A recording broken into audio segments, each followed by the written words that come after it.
¿Qué tal, familia? Bienvenidos a un nuevo episodio del podcast de charlas técnicas de AWS. Mi nombre es Guille y vuelvo a tener conmigo a mi compañera Eli Fuentes. ¿Qué tal, Eli? Hola Guille, un placer estar aquí nuevamente contigo y hoy te traigo una invitada especial de acá de Chile.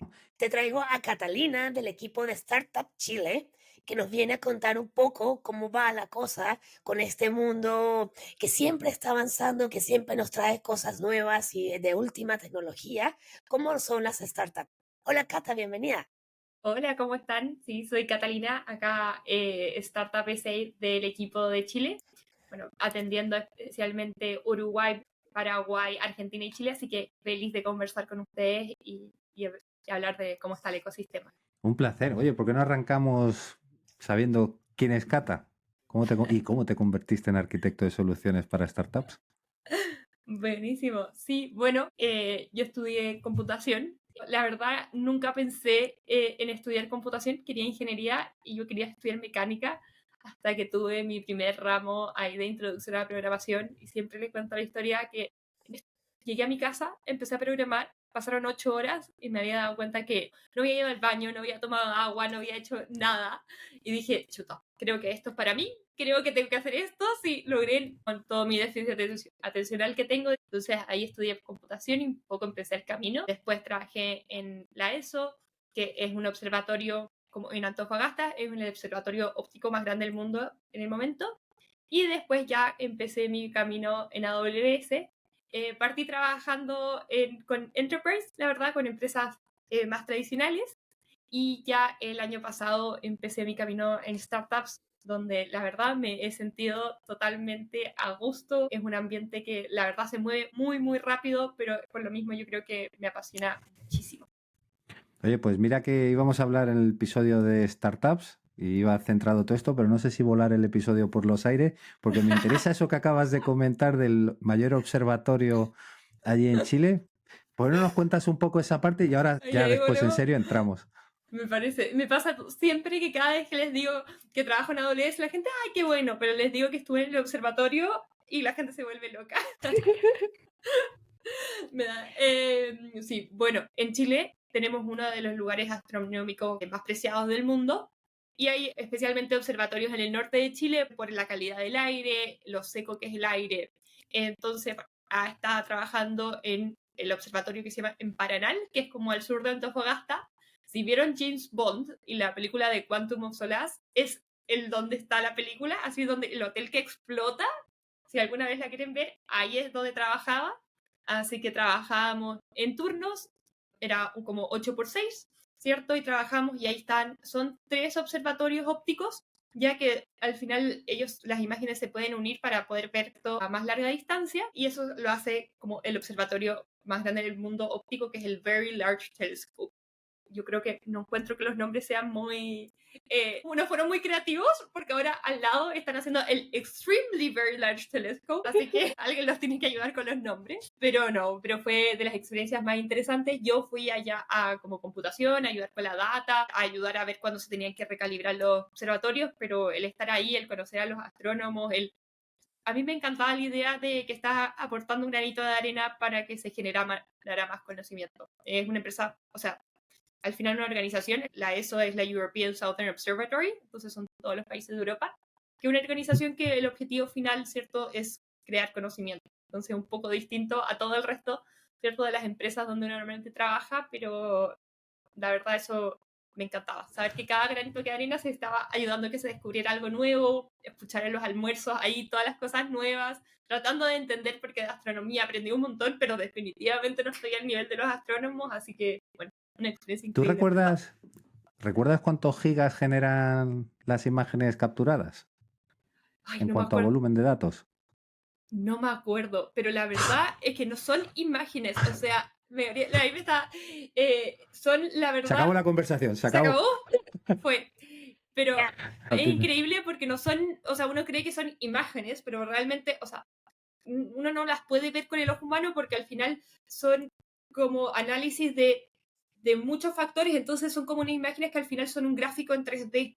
Entonces hay que hacerle alto análisis para, dependiendo de qué uno quiere ver, como hacer una imagen real que se pueda ver con los ojos. O sea, en estos observatorios no es que uno pueda ver y se ve una imagen como uno está acostumbrado en un telescopio normal, ¿cierto? Que uno ve una imagen o ve estas imágenes del espacio. El telescopio al final no da eso, da como al final como un gráfico en 3D con distintos puntos y tú tienes que elegir cada uno de esos puntos para hacer si quieres una imagen respecto a eso. Es Entonces, como un vector, como una especie de vector, una representación matemática, es algo así. como al final es un espacio con muchos vectores y que cada uno representa algún tipo de análisis de algún tipo de luz, algún tipo de frecuencia. Es una locura, la verdad. Ahí Qué bueno. la verdad es Y, otra cosa. Bueno, Yo trataba de entender ahí y se me explotaba la cabeza. y cómo llegaste de allá a AWS? Porque son mundos que no se parecen mucho. Y yo tengo entendido que tú entraste a AWS con el internship, ¿verdad? Se entré con la parte de trainee, que, o sea, yo ya estaba haciendo el examen de grado. Y bueno, la verdad, vi la postulación y me acuerdo que dije, imposible. Yo es que de esto no sé nada. Dije, no sé nada de infraestructura, jamás he hecho esto. Y bueno, mi pololo en ese momento, pololo es novio en Chile, pero ahora mi marido me dice, dale, o sea, tienes que hacerlo, es AWS, es increíble. Yo siento que sé muchas cosas de computación, pero de infraestructura le dije, no sé, no, la verdad no es mi... Me dice, dale, si lo que puede pasar es que te digan que no. Bueno, entré en un programa que me enseñaron por 6 meses y desde ahí entré a trabajar, así que por eso tuve la opción de como un poco aprender todo esto nuevo, porque definitivamente no sabía de infraestructura, así que un poco por así fue el cambio. Me encantó. El trabajo en el observatorio es increíble, pero el trabajo de turnos, la verdad, es duro. Es complicado para formar una familia, pero fue una experiencia increíble. llevas 4 años ya en AWS y este último año y pico trabajando con startups. ¿Qué te apasiona más de trabajar con startup cuando lo comparas con clientes tradicionales que hayas visto en años anteriores? Yo creo que son dos cosas. Una es como un poco el fuego y la pasión que hablábamos de que cuando veo están haciendo lo que les encanta, entonces al final se te transmite un poco eso de la pasión que tienen por hacer lo que de verdad creen que lo que están haciendo va a cambiar el mundo, ¿cierto? Algunas veces funciona, otras veces no, pero esa pasión se contagia, ¿no? Y me dan esas ganas y al mismo tiempo también lo rápidos que son. A veces me pasaba en commercial que uno decía una recomendación y bueno, que te llevaban meses, se revisaba, se hacía, lo cual tiene algo bueno, ¿cierto? Porque hay mucha seguridad y mucha gente como toma opinión sobre lo que dijiste, la verdad da un poco menos de susto en ese sentido. En startups yo digo algo y el otro día me dicen como, ya lo hicimos. Y yo así como, Oh, pero igual debe ser un desafío, o sea, esto de que tú das una idea y ellos lo llevan a producción o la definitivamente. arman la idea. O sea, me parece súper interesante. ¿Cómo maneja ese desafío como algo parte del día a día? Es la parte que me gusta y la parte también que a veces me mata de los nervios, pero la verdad como yo lo hago me trato de imaginar de unos más del equipo y también trabajar con ellos y como la experimentación es, tengo esta idea, me parece esto, veamos esto, experimentemos. Y tratar de tener ese espacio para experimentar con ellos y siempre también con las expectativas de, bueno, ya, probémoslo, pero no acá. Porque me ha pasado a veces que es como, oye, yo creo que podría ser por acá o por acá, y de repente me doy cuenta que lo llevaron a producción a la hora siguiente. Siempre tenemos el rol un poco de tratar de explicarle lo importante que es la seguridad, la resiliencia, porque cuando están funcionando tan rápido, a veces un poco dejan eso de lado, mi rol ahí, estar empujando ese lado, que se olvida un poco. La parte de experimentación es entretenida, pero siempre decimos falla rápido, falla barato. Falla Ah, barato. sí. Es lo Totalmente. bueno. De hecho, esta semana justo estábamos hablando con una startup y estábamos hablando de Graviton, de cómo mover las arquitecturas a ARM, etcétera. Y habíamos terminado la sesión y conforme nos estábamos tomando un refresco, de repente llega uno de los ingenieros y dice, ya despliega un clúster de Graviton. Digo, perdona. Digo, esto lo había puesto yo en los siguientes pasos, pero no pensaba que el paso iba a ser ya. Y es lo bueno de las startups. De Sí. repente dice, venga, probamos y salimos. 1, 2, 3. Totalmente. Eso pasa. Pero yo creo que también viene hasta asociado un poco a los permisos que tienen la gente, los startups, como son menos personas, tienen menos gente a quien pedir permiso, entonces es más rápido, las cuentas están más abiertas, pero igual es un tema, porque si tú te andas desplegando cosas así a cada rato y en cada momento, cada vez que se te ocurre, debe haber un problema con los costos. Y no sé si ustedes manejan alguna estrategia de optimización de costos o gestión financiera, algo para que, ok, prueba, pero prueba barato y no te vuelvas loco. ¿Cómo lo hacen? Totalmente. Al final siempre hablamos de cuando probamos, probar lo mínimo, un poco que se pueda para probar si sirve, no levantar, ejemplo, un clúster entero, sino ir probando por partes. Y bueno, nosotros tenemos la suerte un poco de tener que AWS apoya muchísimo a las startups, entonces damos un montón de posibilidades de créditos para que puedan probar. Nuestro objetivo con los créditos es la idea de que puedan probar, de que puedan experimentar sin un poco ese miedo, de que lo puedan revisar todo lo que necesiten, puedan experimentar, votar, ¿cierto? Fallar sin tanto ese miedo y que después cuando ya tengan una arquitectura estable, ¿cierto? Cuando ya sepan un poco qué hacer, ya ahí empezar a ajustar un poquito todo. Damos a veces muchos de esos créditos, no solo también como en el corto plazo, también para que puedan probar cosas especiales, ver, y si no funciona, bueno, no funciona y seguimos adelante con otra cosa. Entonces, definitivamente hay que tener un equilibrio con los costos, pero intentamos de que no dejen de probar por un tema de costos. La estrategia de optimización es vital, pero por lo menos que cuando puedan experimentar sientan esa libertad. ¿Por qué no arrancamos con un poco el flujo o el viaje de una startup desde que crean el producto mínimo viable a aquellas que al final no todas llegan a escalar o no todas llegan a tener una salida exitosa o convertirse en una startup? Porque mucho de la aventura empresarial sale de la base de fallar. Tienes una idea, parece que funciona, otras no. Pero pongamos que creo un producto mínimo viable que parece que está funcionando. ¿Cómo podemos, siendo una startup, escalar todo eso? Luego entraremos en arquitecturas, ¿eh? Al final, No, total. Igual ahí quería justo hablar un poco del producto mínimo viable. Yo creo que he visto de paradigma de muchas startups, de que siempre se hablaba del MVP, del mínimo producto viable. Nosotros en Amazon, no sé si se han fijado, pero hablamos como del mínimo LP, como Minimum Lovable Product, como el mínimo producto, no sé cómo decirlo en castellano, amable, no sé, suena raro, pero sí se entiende, porque al final ahora los usuarios, ¿cierto? Estamos tan acostumbrados a probar cosas nuevas, a estar todo el rato probando y tenemos, ya no estamos acostumbrados a probar algo que no funcione. Si algo no funciona, si no funciona bien, lo tomamos y lo desechamos.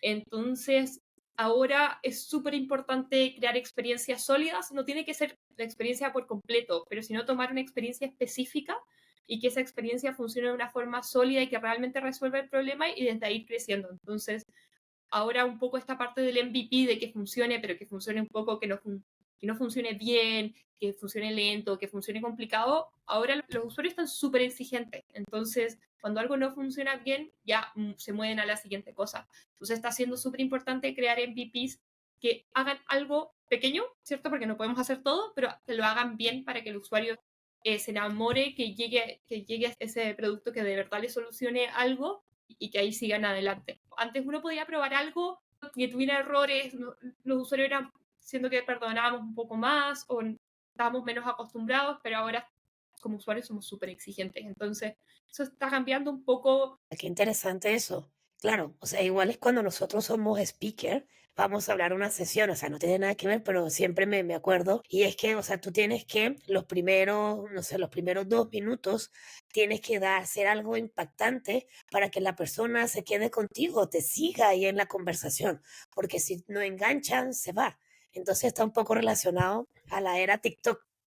Yo creo Porque que tú sí. ves el TikTok y ves y avanza, y ves y avanza. Sí. Y es lo mismo con los productos. O sea, si tú no creas un producto que a la persona le guste a la primera, que lo llenes de trabas, la gente no te va, o sea, no va a volver. Así tu producto sea bueno, la gente no va a volver a usar tu producto porque la primera impresión no sirvió. Entonces, de ahí en adelante tendrás que cambiarte el nombre del producto. bueno, cuesta Totalmente. normalmente mucho más, ¿no? Una vez que alguien desecha el producto, volver a convencerlo. Y luego hay gente de la escuela vieja que llegamos y cuando vemos un producto así interesante y le preguntamos, oye, ¿tu arquitectura hoy podría sobrevivir al doble de tráfico mañana? Coño, huevón, no me hagas esa pregunta que estamos arrancando. Eso es la siguiente fase. Que muchas veces pasa y dice, oye, tienes que tener la imagen, el big picture, a largo plazo, porque esto está muy bien. Y vimos un caso en un episodio anterior que hablábamos con MiduDev y contaba cómo montaban un servidor WordPress sin CloudFront, sin nada, que funcionaba. Pero ahora de repente empezaban a servir los estáticos y se saturaban y el coste se disparaba. Y eran cosas de, está muy bonito ahora al principio, pero cuando empiezo a tener más usuarios concurrentes, pues la cosa se desmadra. Totalmente. Yo creo que ese es el problema más grande de las startups y yo no conozco a nadie y yo tampoco tengo la solución de cuándo empezar ya a solucionar un poco la deuda técnica, porque mucha gente conocida de startups, incluido, no sé, YC, que es una aceleradora muy conocida, te dice, avanza rápido, avanza como Scrappy, crea deuda técnica, no tiene ningún problema hacer deuda técnica, porque si no lo haces rápido y no logras al final mostrar como al usuario lo que necesitas, no vas a lograr avanzar suficientemente rápido, pero hasta qué punto dices, ya, bueno, ahora ya tengo mi producto, tengo mi base de usuarios, ¿cuándo empiezo a solucionar la deuda técnica para poder escalar, para poder funcionar, para poder bajar mis costos? Y ese punto es lo que veo con muchas startups. Lamentablemente no hay una solución exacta. Hay algunos que lo toman a hacer después, unos antes, pero es importante siempre estar contemplando eso. Cuando al final las ganancias de tener algo scrappy y al final al tener algo más rápido y con mucha deuda técnica me está perjudicando y ya hay un punto que te vas a tener que dedicar a empezar a solucionar esa deuda técnica y bajar un poco tu nivel de funcionalidad. O sea, lo he visto con todas. Ese punto va a llegar, sí o sí. Te iba a preguntar si teníamos algún ejemplo así de esa startup que supera este cuello de botella. Sí, totalmente. Hay muchísimas.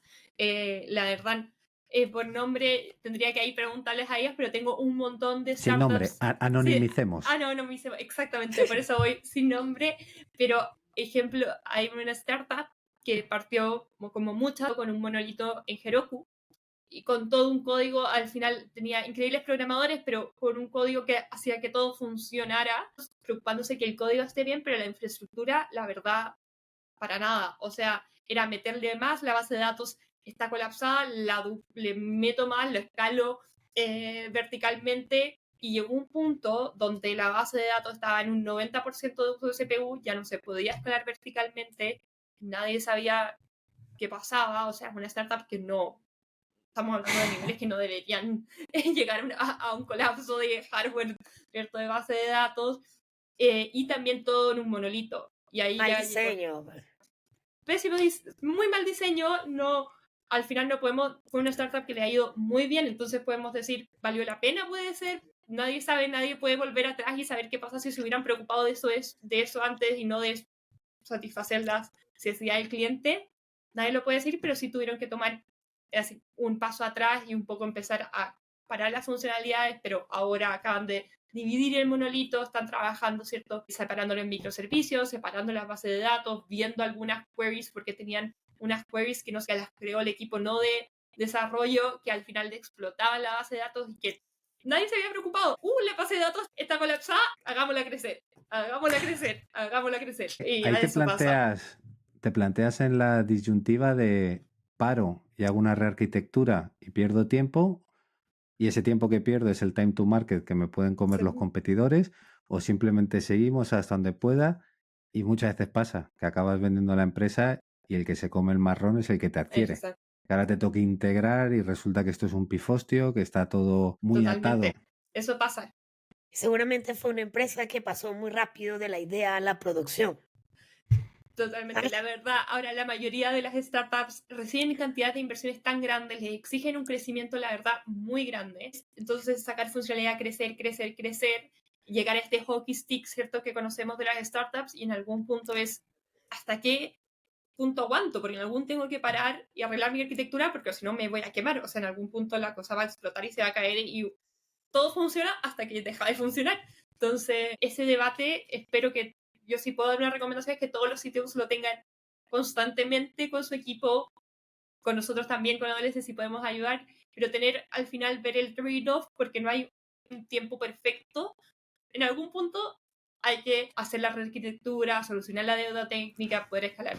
Hombre, si la gente supiese cuánto te puedes ahorrar solo eligiendo bien la región, la arquitectura, Total. viendo cómo optimizo latencia, tráfico de red, que al final cuando tienes entre distintas regiones, pues al final también se dispara, ¿no? Y tenerlo todo eso Sí. controlado es crítico. Y muchas veces ni siquiera lo piensas. Yo solo tengo esta idea, es un software, a mí olvídame de la infraestructura, bueno, soy el tío de infra, para eso vamos a montarlo aquí. Y muchas veces piensan, como AWS escala infinito, pues venga, Bueno, simplemente darle al escalo. botón Uy. y escalar. ¿Por qué no hacemos un viaje en una arquitectura y vamos creando una aplicación o algo para que la gente sea consciente o vea un poco cómo es el proceso y cómo desde startups les acompañamos en ese crecimiento? Buenísimo. ¿Cómo partimos? A nosotros nos encantan las empresas de comida de perrito. Las empresas de comida de perrito. Ya me tienen que contar porque no he hecho esto nunca, así que me tienen que ir ayudando cómo se hace esto de... ¿Qué tal si sería algo más complejo, como una distribuidora de comida de perrito? ¿Qué se te ocurre, Guillermo? Que podríamos acá como Bueno, ya que te has partir. metido en animales, claro, como cada vez hay menos niños y la gente tiene más animales, el negocio está ahí, ¿no? Entonces hay que ver el número de Es usuarios verdad. concurrentes que van a comprar, porque además das 3 tipos de comida que te caracterizan para evitar iba a decir las enfermedades de los perros, pero al final se me olvidan, porque como no tengo perros, la leishmaniosis y todas estas, ¿no? O algo así. No, y también hay comida de perritos pequeños, medianos, grandes. Sí. Vaya, ahora y los perros tienen problemas del hígado, de los riñones. Ay, no sé. Hay ¿Cómo les múltiples cuento? comidas. Sí, que mi perro tiene hipotiroidismo Ah, y el colesterol alto y toma una comida para perro chico, viejo y con problemas al corazón. Joder, ok. podría ser yo tu perro. Con todo lo que has Pero, dicho, Con todo lo cumplo, que he dicho, cumplo. cumple, ya me parece. pero, o sea, ¿cuáles serían las preguntas típicas, indistintamente de la industria, que ustedes les hacen a una startup cuando llega a ustedes? Oye, tú me diste 5.000 créditos, ayúdame a crear mi producto. Y también me imagino que hay muchos que dicen, y que tenga Generative AI. La verdad, te voy a ser sincera que nosotros llegan startups ya creadas, ya funcionadas. Nosotros trabajamos un poco los VC son nuestros aceleradores y los VC son nuestros partners. Entonces siempre, nunca me encantaría, pero nunca he podido partir una startup ahí de cero con el cliente. Siempre llego y ya hay algún desastre. La otra vez una me contó que tenía 3 desarrolladores y nunca tenía un usuario de IAM y todos usaban el root account. Con eso y yo tiritaba así. Para los que no saben, es súper importante que el root account lo tengan con multi-factor authentication y no lo usen más allá de alguna cosa ultra necesaria, ya que no se pueden bloquear los permisos. Entonces creen usuarios y grupos de usuarios para cada uno, ¿cierto? De la gente y si quieren tener algún usuario de administrador, creen un usuario con permiso de administrador, si es necesario, pero no O, s- usen el root account.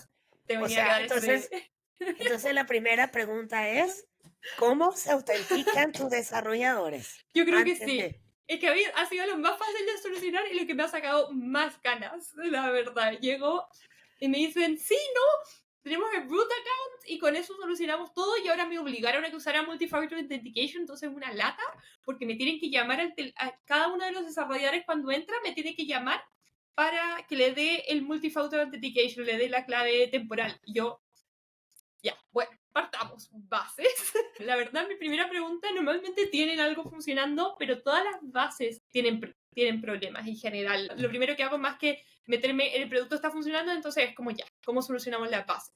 IAM, seguridad, puertos. Esa es la primera parte que me fijo, entonces yo intento ser esa como voz de la experiencia de tratar de evitar que pase antes. Entonces lo primero que me fijo cuando hablo con ellos es de una capa de seguridad básica, no digo ahí que creen todas las cosas de seguridad, pero cierto, un IAM, la verdad me preocupo IAM, puerto cerrado, cómo entran a su base de datos y todo eso. Eso para mí es como lo primero. Después ya un poco ver, cierto, la escalabilidad. Muchas startups comienzan con desarrolladores que no tienen por qué tener experiencia en infraestructura. Yo creo que a todos nos pasaron. Yo cuando estudié computación no me enseñaron nada de infraestructura. Aprendí a programar, pero jamás me preocupé cómo iba a correr eso después. Máximo me dijeron instalar en un LS2 y yo puse un S2 con un Elastic IP, no entendí nada, la cosa funcionaba, listo, me voy. Eso es lo que tenemos todos. Bueno, yo soy electrónica, pero cuando empecé a programar tampoco, o sea, era correr el código en los PIC. Todo bien y me encanta y funciona. Entonces, bueno, llegar un poco a eso.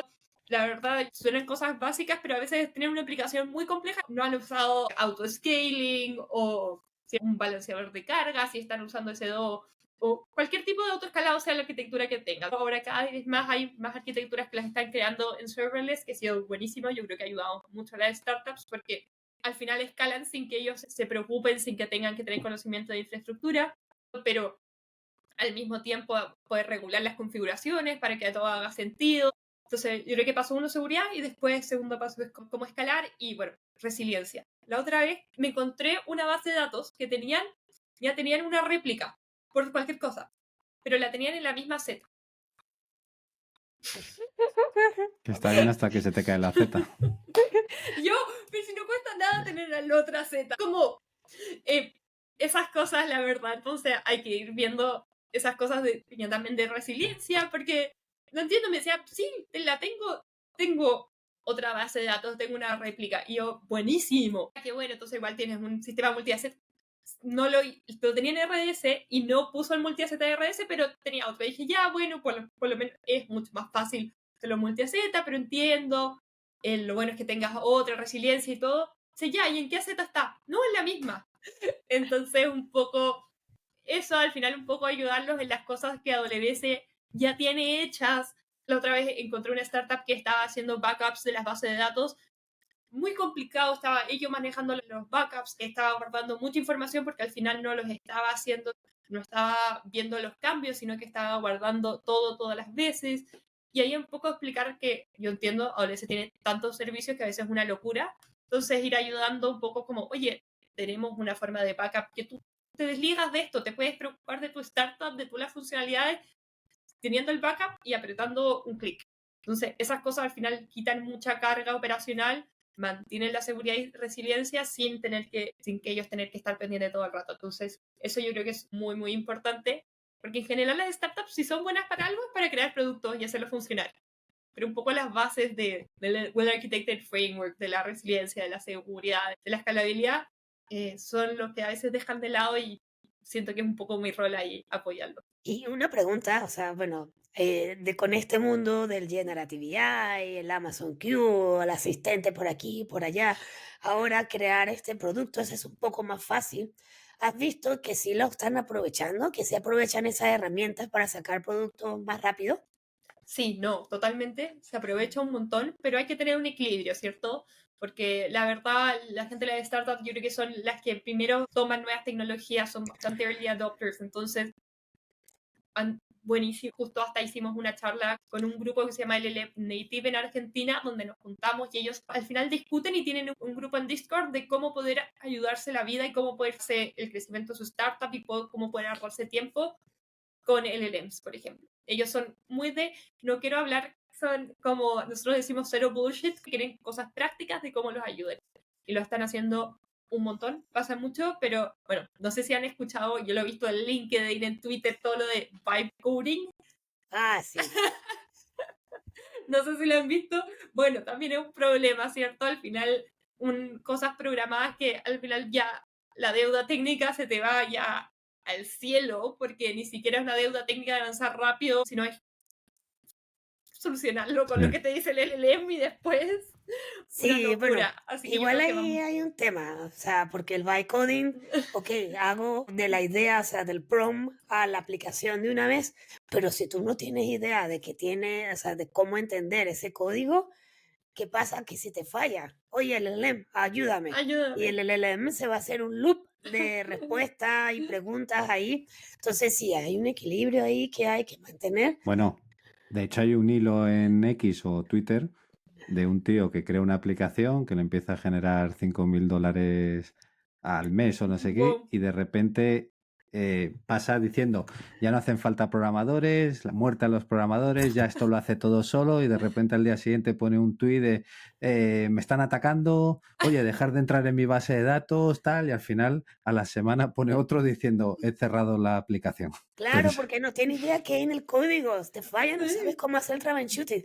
A mí justo me pasó ayer, o sea, aquí de random, estaba probando Sonic, el nuevo Nova Sonic, y me pedía instalar una librería. Entonces, si me daba el error, ya Amazon Q, solucionamelo. Oye, primero te voy a instalar Boto 3. pero si Yo- tiene Bototrix. Me Ok, encanta. te voy a instalar, o sea, como me quiso instalar como 5 librerías más y después dije, no, esto está muy raro, ya cancélalo. Y me fui a la documentación, o sea, al repo oficial de Novasonic y resulta que decía, necesitas Python 13, una versión de mayor a 12 o 13 de Python. Y cuando fui yo tenía versión 9. Ese era el problema. Ah, Entonces actualicé mi versión y me instaló la librería, me instaló el requirement sin problema. Entonces, claro, ellos son muy buenos, estos bytecoding son muy buenos para generar piezas de código que complementen tu aplicación, que complementen tu idea. Pero para cosas grandes, yo creo que no, todavía no. yo también creo eso. Creo que nos va a ayudar y encuentro que es increíble tener un asistente. Hay cosas bastante tediosas que ya todos sabemos hacer, pero tenemos que estar ahí teniendo un juicio al final. Qué rico que no podamos no tener que programar cada línea, cada, no sé, yo me acuerdo a veces cuando estudiaba en la universidad, tener que programar una cantidad de cosas de, no sé, separar strings que no tenía mucho valor. Qué bueno que se puede hacer, pero tenemos que tener ahí, estar dando un juicio, ver las buenas prácticas, porque bueno, en la adolescencia lo decimos siempre, hay mil formas de hacer lo mismo. Y el juicio de cuál es mejor y cuál es peor no es tan objetivo, no es binario. Entonces, el poder tener ese juicio de ir viendo los distintos problemas, la seguridad, la residencia, el costo, y poder ir eligiendo cada eso y tomar decisiones, por lo menos creo que nos queda para rato a los humanos. Adelante yo doy gracias cuando me entregan algo, por si acaso, no nunca sabe. Gracias, Clau. Gracias. Gracias. Uno nunca sabe qué puede pasar mañana. O sea, si viene el apocalipsis, Terminator, o no sé, 1, Lo 2, pides 3. por favor, ¿no? Oh, sí, pido por Faltaría que lo... favor. O sea, al día que llegue la máquina aquí a atacarme. No, a ella no. Ella dice por favor y gracias. Oh. Oye, aquí, o sea, mira, vamos aquí a retomar nuestra hilo de startup. Si tuvieras que lanzar tú una startup hoy, ¿qué sería lo primero? Lo primero que resolverías. O sea, ¿cómo va aquí? O sea, tú recibes startups que ya están iniciadas como parte de tu rol. Pero supongamos que tú tienes como Cata, tienes que armar una desde cero con todo el conocimiento que tienes. ¿Qué tips le daría aquí a nuestra audiencia? Pero estamos así pensando, ¿ya tener el modelo de negocio listo? O sea, solo tengo la idea. Porque amo la tecnología, soy fan de la tecnología, pero no podemos dejar de lado el modelo de negocio. Lo tengo Ah, ese es un buen punto, sí. Podemos omitir esa parte de asumir que está todo el modelo de negocio hecho y que tiene los inversionistas, o no los inversionistas, pero tienen la forma ahí de hacerlo funcionar desde un principio y el modelo, porque bueno, ahí podemos hablar de historias que, aunque amen la tecnología, van de la mano. No sé si lamentable o favorablemente van de la mano, no podemos sacar una de la otra. Yo me preocuparía mucho de lo que hablábamos de crear un producto pequeño, pero que sea un wow para la gente, que realmente le solucione un tema, de verdad hacer algo que funcione muy bien. Ya si empezamos a hablar de tecnologías, yo tengo que admitir que tengo un amor latente por Amplify, porque lo encuentro muy útil, porque uno puede partir algo pequeño, partir algo muy fácil, pero al final queda todos los servicios de AWS por detrás. Entonces después uno puede tomar todos esos servicios, escalarlo, sacarlo de Amplify y ya queda todo este mundo por detrás, te queda la parte de cognito, te queda la base de datos, quedas como, a mí eso me gusta mucho de Amplify, que puedes partir como con como, ¿cierto? Mucho más fácil, mucho más rápido, pero después te quedan los CloudFormation templates, te queda todo para desde ahí escalarlo mucho más adelante y llevarlo a donde tú quieras. Ya que eso lo encuentro muy valioso por algunas otras cosas que uno las parte desde un principio y después cuando ya quiere seguir subiendo queda como un poco atrapado, tiene que rehacerlo. A mí Amplify me encanta que está los CloudFormation stacks, queda todo. Después yo podría dejar de lado Amplify si quiero y tirarme todo con los CloudFormations. Eso la verdad a mí es algo que me atrae mucho de Amplify, así que yo partiría, si tuviera que desarrollar algo, no sé qué, definitivamente partiría haciendo mi aplicación por ahí. Y también hay casos especiales, pero partiría con algo serverless porque al principio uno tiene pocos usuarios en horarios bastante específicos, ¿cierto? Entonces partiría y además me va a ayudar a escalar una primera etapa sin tener que dedicarle tanto cabeza a tanta operación. Entonces definitivamente trataría de partir por algo serverless. Yo estoy totalmente de acuerdo que el serverless no es para todo y no siempre, pero cuando estoy partiendo una startup definitivamente me quito toda esa carga operacional en toda la primera parte cuando empieza a escalar, entonces puedo trabajar en crear nuevas funcionalidades. Si más usuarios me están usando, no me voy a tener que preocupar de eso. y ahí puedo llegar y ya cuando llegue, ¿cierto?, a otro nivel y quiera ya hacer algo más maduro, ahí puedo explorar otras opciones y ver qué es lo necesario en ese momento. Ahí ya depende de muchísimos factores. Pero yo creo que eso serían como mis recomendaciones, o eso es lo que yo haría, más que si yo tuviera que partir una startup de cero. Bueno, y cuando Ya, arrancas que estás viendo el producto, aprovechar cualquier región, ¿no? Porque luego a lo mejor cuando pones el producto en servicio y va general available para el público, te limitas a unas regiones porque a lo mejor tu mercado es Latinoamérica, es España total, o Asia. Pero al principio en ese desarrollo, yo siempre digo, aprovecha los horarios nocturnos de los otros continentes para es ir probando y verdad, haciendo cosas. Y, por ejemplo, con lo de las instancias spot, es si es buenísimo, algo o que es sea, stateless, que no tiene que tener un tal, lanza, pruebas, vas practicando, coges, optimizas y cuando ya lo tengas lo montas en tu región y tirando sí, millas. Oye, me qué buena encantó esa idea idea, esa. me Nunca se me encantó, había ocurrido. a mí Nunca se me tampoco. había ocurrido.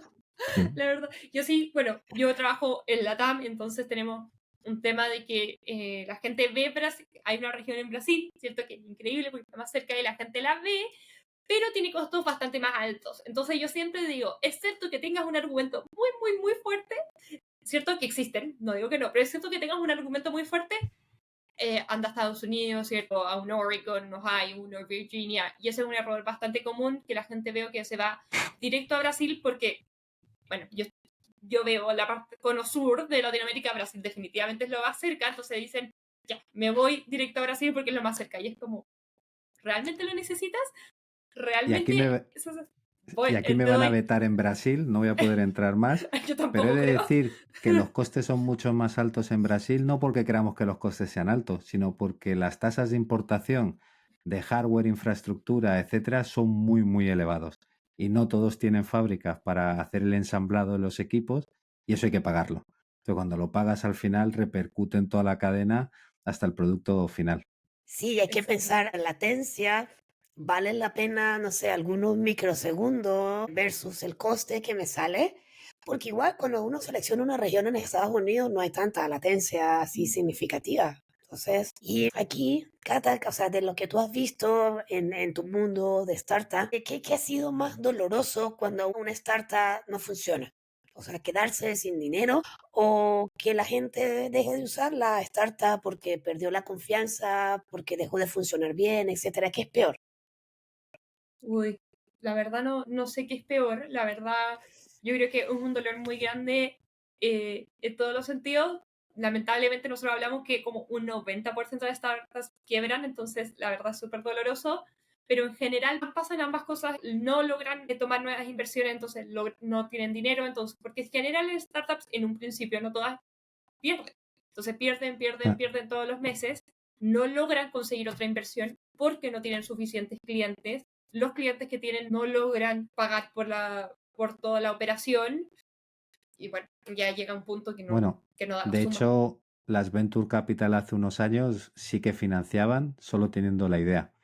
Hoy, Sí, en ya. 2025, o incluso diría 2024, solo te financian si ya tienes el producto y tienes varios clientes para asegurarme de que no vas a estar quemando el dinero que te voy a dar, porque empiezan a querer tener el retorno de inversión mucho antes y más rápido. Es, dame el cash ahora, si no, no meto pasta aquí. A mí en principio me dolerían las dos, porque una es una frustración el quedarte sin pasta para poder desarrollar esa idea hacia la que ibas, pero también es cierto que me dolería mucho, incluso diría que mucho más, la confianza de los usuarios. Es decir, este producto que nació con una idea que pensábamos que podía resolver un problema y que no tenga esa adopción, eso duele. ¿Eh? Es verdad. Yo creo que me dolería más pensándolo. A mí, la otra, por lo menos, como no lo alcancé a mostrar. Podría mostrar en Sí. otro momento. Pero en la otra es, lo mostré y no hizo sentido, no le gustó, no lo mostré bien, no sé qué habrá sido. Yo creo que me dolería más la O, segunda. o estabas adelantado a tu tiempo. Yo recuerdo Sun También. Microsystems, que sacaba tecnología que era súper puntera y hubo un par de productos que no tuvieron éxito, pero yo creo porque estaban adelantados a su tiempo. No era el momento de Mm. sacarlo. Eso debe ser, Mm. la verdad, debe ser más duro y después mirar para atrás y decir, lo tenía, pero no fue el momento, no fue la forma. Yo creo que eso puede doler más en vez del otro. Bueno, hay que seguir intentándolo. La verdad, no Es hay como Pues ninguna que mira, startup que vaya antes. nadie vio a mi hijo nacer. pues mira, ahora que Todavía Eli, puedo. ahora que Elisa ha puesto a preguntar y estamos poniendo de moda el 1, 2, 3, responda otra vez. Es un homenaje a un programa de televisión española de hace muchísimos años. Te voy a lanzar 4 preguntas, 30 segundos por pregunta. O Yo sea, no. aquí Ya, corto y no te puedes enrollar. ¿Vale? voy. Ya, pero Vale. yo. Qué Si miedo. tuvieras que Ya. lanzar una startup hoy, ¿sería AI first o resolverías un problema clásico? Problema clásico. Tengo que ¿Qué responder elegir? por qué. Hombre, que dije Luego rápido. si, luego si quieres lo hablamos, ¿sabes? Pero estoy haciendo así, estoy yendo como lo primero que se me venga a la cabeza, pero Pero podría es que debatirlo por horas. no, de esto va el juego, ¿ah? ¿Qué Ah, ya. elegirías para empezar? ¿Monolito sencillo o microservicio desde el día 1? Monolito sencillo. ¿Prefieres 1 millón de usuarios lentos o 10.000 usuarios fieles y activos? 10.000 usuarios fieles y activos. Has mencionado antes Amplify, con lo cual, de los 3 servicios que recomendarías para arrancar, ¿cuáles son los otros 2? Em, ah, Tic-tac, tic-tac, tic-tac. alguna base de datos, no sé si RDS o Dynamo. Containers, algún tipo de containers, CS, lo que sea. Algo con Docker. Oye, no ha estado mal. Ah, ya. Y ahora, yo pensé que la primera me ibas a decir IA para resolver un problema clásico, pero te has ido directamente al problema clásico y he dicho, ups, Me ¿no? dijiste IA first o problema clásico. Que yo amo, es que tengo un debate interno que he ido madurando porque amo la tecnología, me encanta aprender cosas solo por el hecho de aprenderlas, pero he visto tantas veces que no funciona. O sea, he visto una cantidad de startups que han hecho, por ejemplo, fine tuning de modelos y no han ganado 0 pesos, es solo pérdida, no tiene ningún objetivo. Qué entretenido, me encantaría hacerlo por el amor al arte, pero bueno, una startup uno quiere que igual funcione. O sea, tiene que, tiene que ganar, ¿cierto? Los gastos tienen que solventarse, entonces, sí, bueno. Bueno, y sé que estamos llegando al tope, pero te iba a decir, porque ahora el que nos haya estado escuchando ha dicho, venga, estos 3 locos se han puesto a hablar, me han contado por dónde arrancarían, qué servicios, que sí, que no, pero ¿qué beneficios tengo? O sea, ¿qué programas puedo utilizar de AWS para empezar aquí? Antes habéis hablado de créditos, pero ¿hay alguna otra cosa? Sí, totalmente. Bueno, partiendo a todos los invito a entrar a la página de startups que está en aws.amazon.com/startups. Ya ahí va a estar mucho más en detalle, pero igual de todas formas lo voy a hablar ahora. Nosotros trabajamos mucho con los VCs, con las aceleradoras de todos los países. Entonces, si ustedes están siendo parte de un programa, ya yo ejemplo, obviamente sé más los de Chile, pero en nuestro ejemplo hay programas de Corfo que son pequeños. El programa que sea ustedes que estén participando, nosotros en general tenemos relaciones con ellos para poder ayudarlos. Ya entonces, no solo créditos, que los créditos siempre ayudan de todas formas, pero también para poder ayudarlos a ver esa idea, a escalarlo, a todo lo que hablábamos, ¿cierto? De ver un poco, conversar la seguridad, resiliencia, mientras ustedes están tan preocupados, de todas formas haciendo producto, poder nosotros ayudarlos un poquito de ese lado. También tenemos, bueno, ahí en la página que les dije hay muchos eventos donde ustedes pueden ir a conocer a los equipos de startups. En todas las regiones nosotros tenemos equipos especializados de startups, que eso creo que no le hablamos tanto, pero yo soy un equipo que es mi equipo, solo trabaja con startups. Ya mi línea para arriba, mi manager, el manager de mi manager, solo trabajamos con startups porque creemos que funcionan muy distinto. Entonces, en todos los eventos y todo estamos ahí, así que acérquense definitivamente a nosotros, ¿cierto? Hacemos eventos solo para startups y bueno, la idea es conectar con ustedes, saber de qué está ocurriendo en el ecosistema, estar ahí. Entonces, bueno, De ahí le hecho, dejo a Guillermo que veo que quería hablar. no, es que de hecho es muy importante la relación.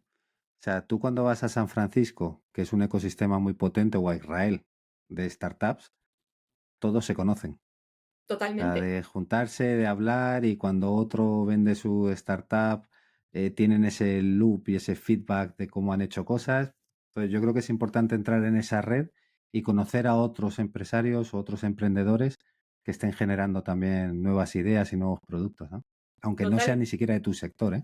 totalmente. O sea, no es solo en San Francisco, o sea, en Chile, en Argentina, nosotros tenemos ecosistemas, tenemos programas como se llama el CTO Fellowship, donde nos juntamos a distintos CTOs de distintas áreas de startups. De ejemplo, lo hacemos por región. Yo estoy metido obviamente en el de la TAM, pero nos juntamos justo ayer a hablar yo hice una charla, pero también hablamos entre todos, diciendo qué les funciona a uno, qué les funciona a otro, y hacer esa comunidad es muy importante.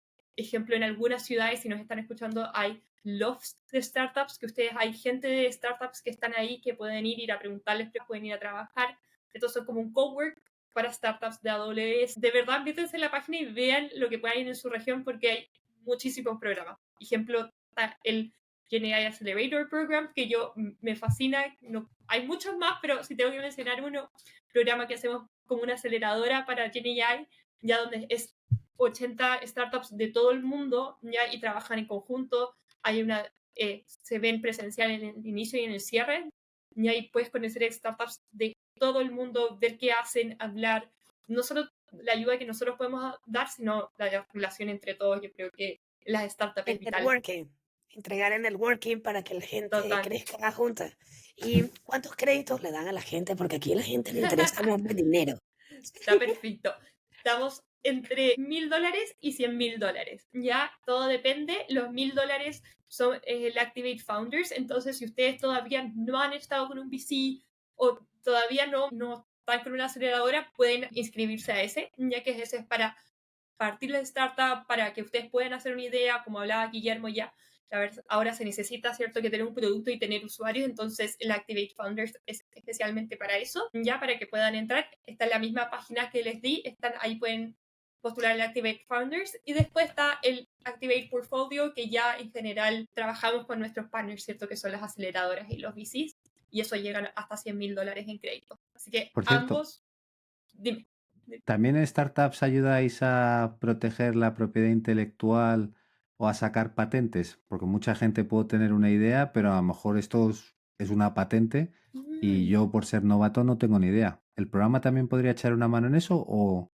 La verdad no lo tengo claro, no me ha tocado, pero en general el equipo de startups ayudamos donde podemos. Igual que las startups que nadie tiene un rol un poco definido, no sé si eso sería posible, pero si lo es, háblenlo, buscamos a alguien de legal. Yo sé que Amazon saca patentes, así que yo un poco eso Es que siempre sería digo. lo suyo, ¿eh? Tener una Sí, opción más también de decir, oye, no se puede patentar todo. Y además patentar tiene un coste muy elevado.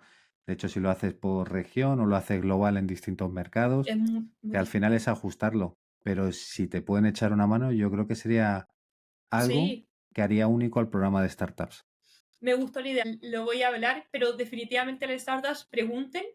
Hay startups que nos han pedido ideas locas y las hemos logrado, otras que no. Yo siempre digo, pregunten, intenten, y siempre vamos a buscar a alguien. Y si no se puede, diremos que no, pero no se restrinjan por lo que está en los programas.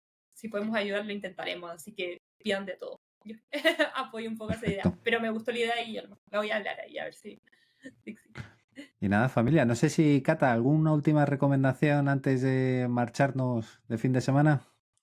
No, creo que ya hablé un montón, pero muchas gracias y todo por escucharnos. Y bueno, ahí a las startups felices que se metan a la página, feliz que nos conozcan, feliz que trabajen con nosotros.